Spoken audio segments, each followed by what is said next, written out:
Hello everybody, I am Mac and Magic, and today we are going to be talking about a book that should have been my top book of 2025, but it wasn't because I didn't finish it in time, of course. And that book is Red City by Marie Lu. I'm going to do this in two different ways. I'm going to do the first part of it being spoiler free, so anyone who does want to read it and doesn't want to be spoiled for it can enjoy this video and then stop by the end of it. I will give a around 10-second buffer being like, hey, I'm about to spoil this.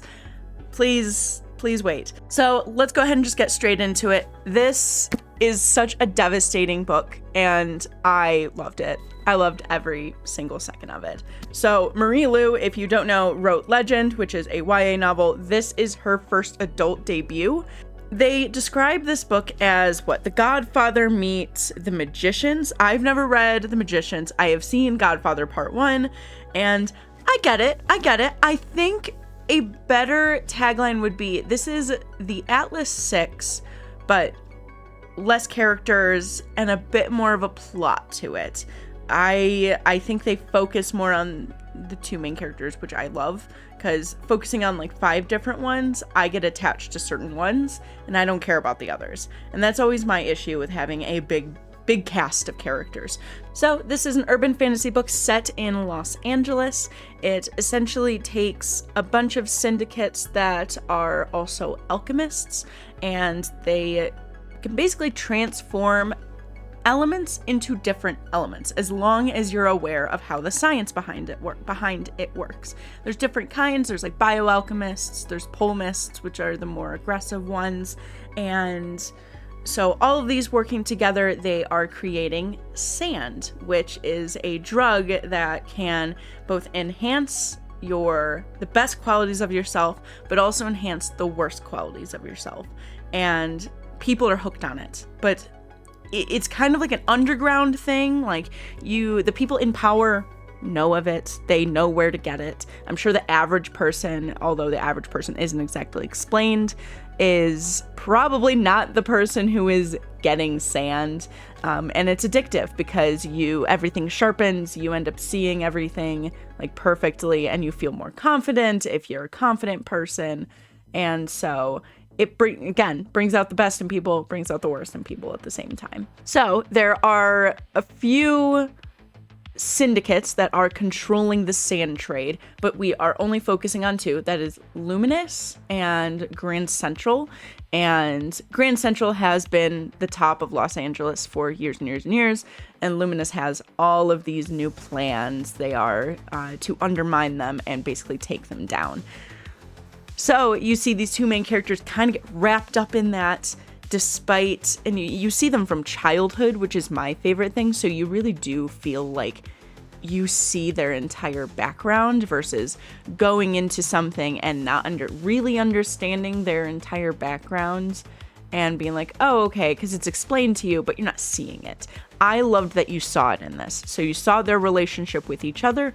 You saw the relationship with their guardian or their mother, and you saw all of the kind of trauma that they were enveloped in and how that affects their decisions later on as adults, because it definitely does.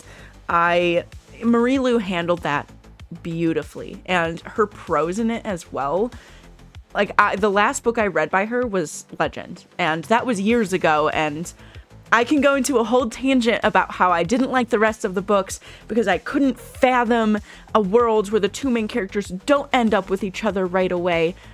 Now, as a 26-year-old, I love books like that, where it feels so human because they are messing up and hurting the people they love.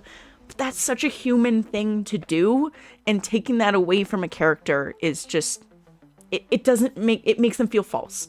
It makes them feel perfect, and no one is perfect. I love seeing imperfect characters.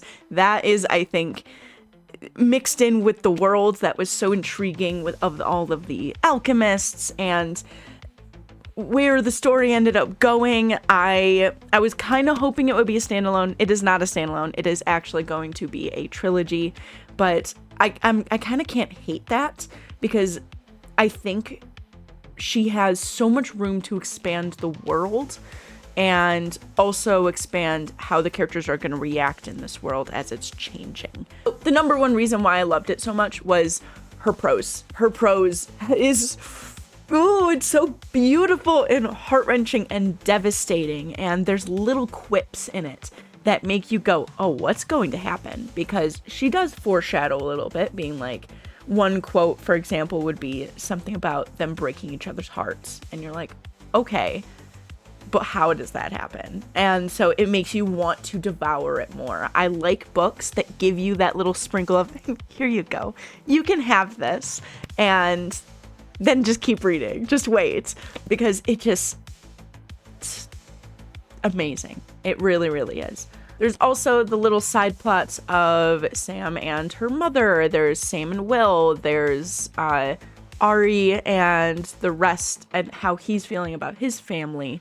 And so truly do I think, like, there are two main point of views. There are two main characters, but I think Sam is the one that shines. Ari, I did very much enjoy, but he kind of takes a backseat to Sam's story, because this is Sam's story.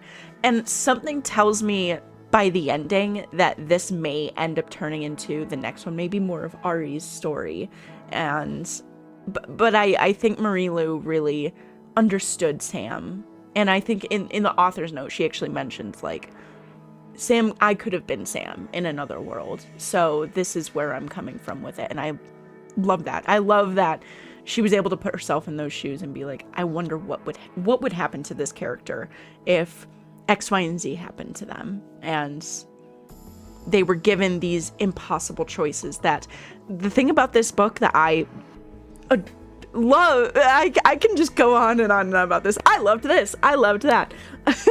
I loved that this book seemingly gave them choices to make, but they weren't really choices. And it kind of explores the freedom of, you're not really free, but you have, quote, freedom to do things, but you don't. Not in the world that they are in, not in the situations they are in and have found themselves, where they made these choices because there was no other option, because the other option was giving up. And neither of these characters are willing to give up, and I love that. So, moving on to the spoiler version of this, I am going to give y'all 10 seconds. If you don't want spoilers, please do not continue past this. I am begging you. I want as many people as possible to enjoy this book, because it's so worth it.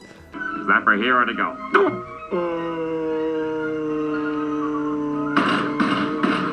Hang in there, Squidward. It's all part of the job. Spoiler review. When I devoured the first half of this book, I devoured it. I think I read at least half of it in about 2 days, which I loved. And then it kind of slowed down for me. As soon as it transitioned from them being kids into them being adults, it turned more into a plot-based book than it did a character-based book, which it's still very character-based throughout the entire thing, but the scales kind of tilted a little bit more. And as we go along in the book, we end up seeing these other relationships that Ari and Sam are fielding. In particular, it is Sam and Will. And Will being this mysterious figure who Sam has always wanted. And I don't know if it's necessarily that she wanted him, or if she wanted to have someone see her, which is the big thing.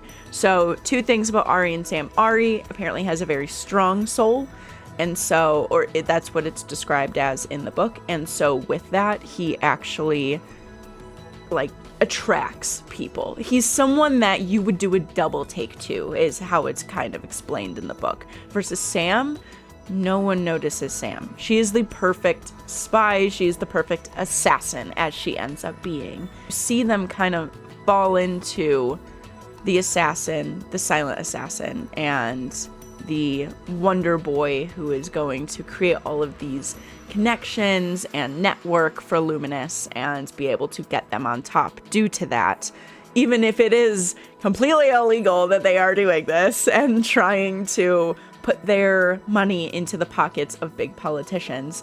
They're syndicates. That's what they do. They want to be on top. But one big thing is Sam wants people to see her. The only person who has never been affected by her ability to be ignored constantly is Ari. And they learned that when they were kids, when they ended up being in the same classroom together. And Sam was so shocked by, like, he sees me. He actually sees me. But he doesn't really see her because their relationship is kind of built on, like, discussions of philosophy and discussions of life, but it's never about themselves. It's always about kind of hinting at themselves, but Ari knew he couldn't tell anyone about the alchemy that he was doing. It was a secret. And so when Sam ends up getting into alchemy, she can't tell him about it because she knows it's a secret, despite the fact that they both want to, and despite the fact that they both want to ask. I think it was kind of described in the story as they were too afraid to break what they had, so they didn't go any deeper than the surface level of what they were. But that relationship still spawned into them absolutely falling in love, despite the fact that neither of them said it. And so it sets up the story, despite how unrealistic that may be for two kids. It sets up the story perfectly for when they're adults, when they have all these secrets they have to field, and then find each other on the opposite sides of a war between Grand Central and Luminous. Because, yeah, oh my god, we kind of knew they would be on opposite sides eventually, partially because you see when Sam's mother gets hurt and she needs the money, she goes looking for Grand Central. But the thing that was kind of hinted at the end was she did choose this, and she continues to choose it. She makes a decision at the end that ends up being that she will be the head of Grand Central eventually. If not now. I'm not actually sure what it was kind of confusing what they were kind of trying to explain that she was going to be doing, but she was essentially going to take over for Will and Diamond after the events of the last few chapters, when she called the cops on them and knew that if she didn't, people were going to get hurt. Ari was going to die. I guess the one little thing I had about this book that I was kind of like, that sucks. This could have been done a little bit better, but I understand why it was done. So eventually she was found out that she gave away Grand Central. And so Diamond, Will, and her kind of a mentor serial killer guy, Sebastian, ended up like going to kill her. And what they ended up doing was kill her slowly. So they transformed her into the pavement. And because she's someone everyone completely ignores, everyone was ignoring her. No one could hear her pleas for help. And that was so devastating. I was just like, oh my god, it's going to be Ari now. Like, he's going to be the main character. Sam is going to die. No, she ends up living, of course, because there has to be 2 more books. And I was kind of like, that kind of sucks. But it was later explained that the person who saved her is Demeter. And she actually helped Will, who is another tortured soul, another traumatized kid grown up into an adult who is making these not so great decisions. Demeter was the one who took care of Will when Will was being experimented on by his mother and father, actually. And so when she was healing him, they create a close bond. Honestly, she was probably more of a mother figure than Diamond ever was. But that being said, Will actually goes and tells Demeter, go save her. Go save Sam. And I did love that because it shows that little bit, because throughout the book, Sam and Will's interactions is he has a mask on. And you know it's a mask, but he sometimes very slowly showed it to Sam, showed him being like the hurt kid inside. And I wish we had seen a little more of that to make him going to Demeter and being like, go save her, please, I love her, to be a little bit more realistic. Because what it seemed on the surface was that their entire relationship was a very physical relationship, and it wasn't really them connecting as much as I wish I had seen. And I feel like there was more in the background, because she mentioned like, oh, it's the kid that I saw sometimes, was what Sam was saying. And so I'm like, okay, but I wish we got to see that. And it's not shown that Will dies in the book, so he's coming back 100%. Diamond dies, but Will doesn't die. He is missing, which makes me think he's gonna go find Sam. And I don't know that's, I think, the biggest mystery that I do love is Ari's gonna go find Sam and try and convince her to get out. Sam is going to enjoy being in Grand Central and finally having the power that she wants and belonging. That's her biggest thing, is she wants to feel like people are seeing her. But the big mystery puzzle piece is, where's Will? What's he gonna do? Is he gonna come back for revenge because she killed him? Or is, and he saved her? Or is he going to kind of be good and try and help them? I don't know. I truly don't. I don't know if this is going to turn into a love triangle. I hope it doesn't.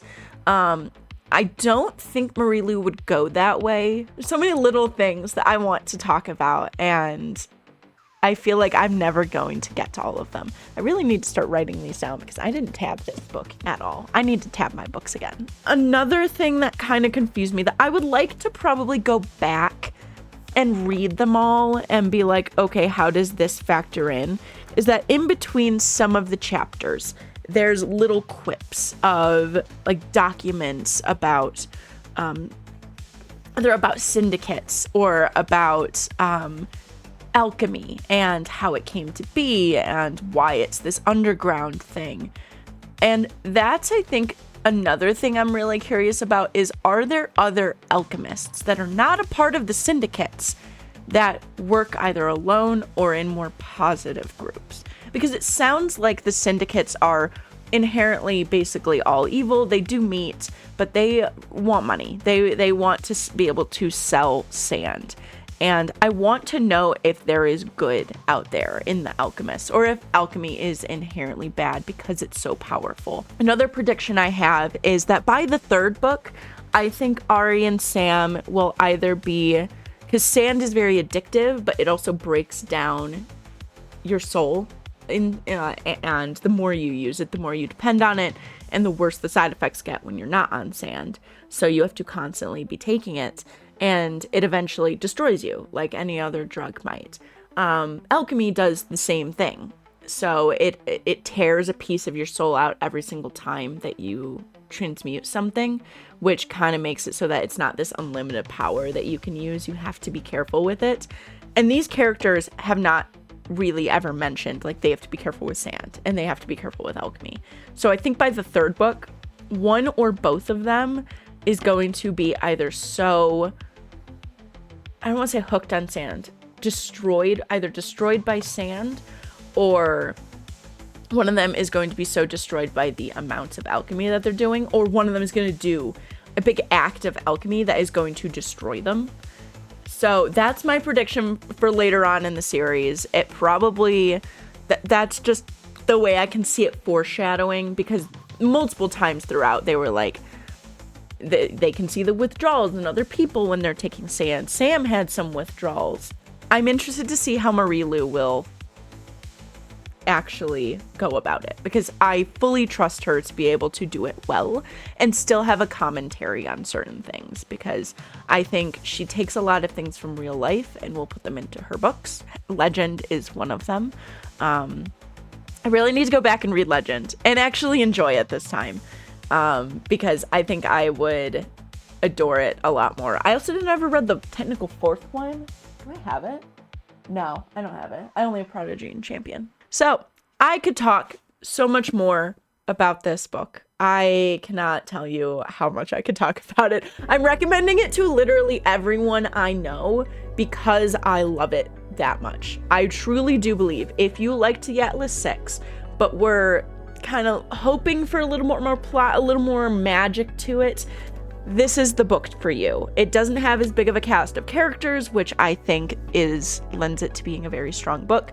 The characters have a good relationship. You feel for them, and you just want to see them succeed and be good, but they can't with the situations that they are put into. It's so good. I love it. And I know that y'all are probably wondering if this is a spicy book. There are literally 3 scenes of like graphic spiciness in it. I feel like I'm gonna get flagged if I say anything else. It's not the spiciness you're gonna get out of a romantasy or a romance book. It is way more like a spiciness of this. They are explaining why these characters are going through this and why they're doing this, because it does add to their characters. It's chef's kiss. I love that she added that. So yeah, I think Marie Lu has done a phenomenal job with her characters, with her world. I think this book has everything in it that you could want. We will be impatiently awaiting the second and third book in the series, of course, but knowing Marie Lu, I don't think she's ever done sequels badly.